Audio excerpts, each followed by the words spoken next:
Okay, let me show you in this video how to remove the different controllers that you have on your scene to create a play blast that does not include any distractions. If you go to the viewport where you want to render, in this case the perspective viewport over here, you can click on that plus sign next to it, and there's a create preview menu, and we're going to go create preview animation.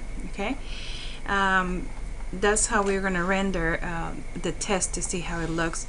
Right now we have about 50 frames, 48 frames over here, so you can just leave it as active segment or set it to custom range and then say to where you want it to finish. Okay, everything else you can just pretty much leave as it is.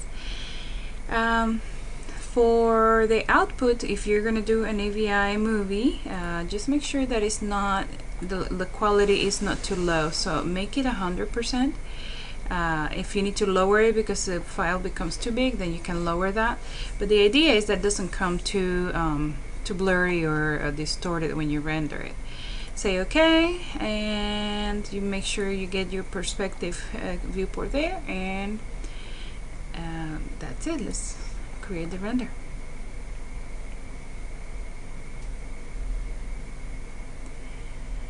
Okay, there's your render.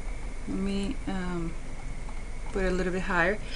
The only problem is that we're seeing the controllers, and we do not want the control or the rig to show on the preview. So here's what I'm going to do. First of all, let's close that preview. Let's go to the layer explorer over here. It's this one that looks like a little stash of papers, and it's hiding from me over here. It's down here. Okay, let's minimize it. Oh. Okay, let's put it right here, side to side. Okay, there are two main layers. This is kind of like the layers in Photoshop, right? And then the visibility gets turned off there.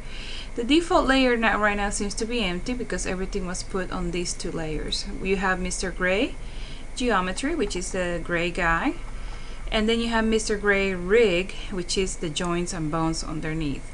If you turn it off, you're going to notice that effectively you get to see only the character. However, you lose a few of the elements on the scene that were created. So if that is the case, just expand that. I don't know if this is the box. Yes, that's the box right here.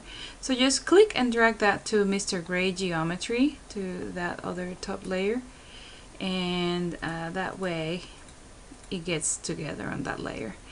The same happened to the walls. I think the walls could be down here. Let me see. Turn on and off. Okay, so let's click on those. I'm holding control. Click and drag. And drag them to Mr. Gray Geometry. And that way, when you turn the layer that is Mr. Gray Rig, and that's the rig, everything gets turned off. Okay, that way everything else is on that other layer, and you have it there directly. Let's see again. Let's go back again and create preview animation. Use the same settings. So let's say create.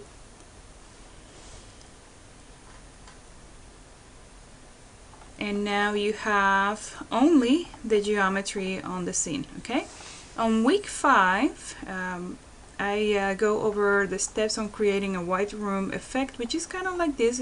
We just need a little bit of shading on the scene, but you manage effectively to create an animation preview that is very light, that's very quick, very fast to create, and also does not include all the controllers or the viewport options. Okay, so I hope this helps, and let's make sure that we do that for our very final versions.